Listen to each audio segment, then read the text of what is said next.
പ്രശസ്ത ഹോളിവുഡ് നടി സെലസ്റ്റെ ഹോംസ് അന്തരിച്ചു. വാർദ്ധക്യ സഹജമായ അസുഖങ്ങൾ മൂലം സ്വവസതിയിലായിരുന്നു ഇവരുടെ അന്ത്യം.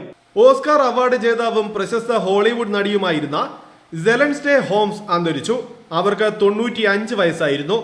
വാർദ്ധക്യ സഹജമായ അസുഖം മൂലം ന്യൂയോർക്കിലെ സ്വവസതിയിലായിരുന്നു ഇവരുടെ അന്ത്യം. കഴിഞ്ഞ ആഴ്ച അസുഖം മൂർച്ഛിച്ചതിനെ തുടർന്ന് ഹോംസിനെ ന്യൂയോർക്കിലുള്ള റൂസ്വെൽറ്റ് ആശുപത്രിയിൽ പ്രവേശിപ്പിച്ചിരുന്നു. തുടർന്ന് വെള്ളിയാഴ്ചയാണ് ഇവരെ മാൻഹാട്ടനിലുള്ള വീട്ടിലേക്ക് മാറ്റിയത്. 1997 പുറത്തിറങ്ങിയ ജെന്റിൽമാൻസ് എഗ്രിമെന്റ് എന്ന ചിത്രത്തിലെ മികച്ച പ്രകടനത്തിനാണ് മികച്ച സഹനടിക്കുള്ള ഓസ്കാർ പുരസ്കാരം ഹോംസിനെ തേടിയെത്തിയത്. 1949 ഹോംസ് അക്കാദമി അവാർഡ് വേദിയിലേക്ക് എത്തി. കം ടു ദ സ്റ്റേബിൾ എന്ന ചിത്രത്തിലെ പ്രകടനത്തിനായിരുന്നു ഇത്. 1950 ആൾ അബൌട്ട് ഈവ് എന്ന ചിത്രത്തിനും ഓസ്കാർ നാമനിർദ്ദേശം ഉണ്ടായിരുന്നു.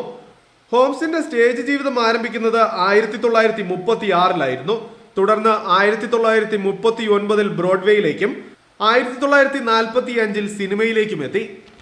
ഹോളിവുഡ് സിനിമാ ചരിത്രത്തിലെ പ്രശസ്തമായ നിർമ്മാതാക്കളായ 20th സെഞ്ചുറി ഫോക്സുമായി ഹോംസ് തുടർന്ന് ദീർഘകാല കരാറിൽ ഏർപ്പെട്ടു. ഇതിൽ നിന്നുകൊണ്ട് നിരവധി ശ്രദ്ധേയ വേഷങ്ങളും ഹോംസ് ചെയ്തു.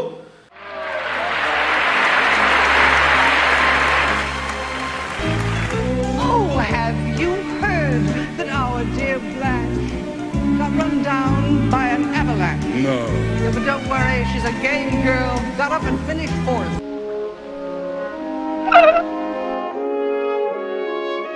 The walls caved in a month after it was finished. I am not going to let you turn into what he was, as God is my witness. Well, even I was God. Don't you dare to take the name of the Lord in vain. May God forgive you. This love must go on. നിരവധി വ്യത്യസ്തമായ വേഷങ്ങൾ ചെയ്തുവെങ്കിലും ജെന്റിൽസ്മാൻ agreement എന്ന ചിത്രത്തിലാണ് പ്രേക്ഷകരുടെ മുക്തകണ്ഠ പ്രശംസയ്ക്ക് പാത്രമായ ഹോംസിന്റെ കഥാപാത്രം പിറന്നത്.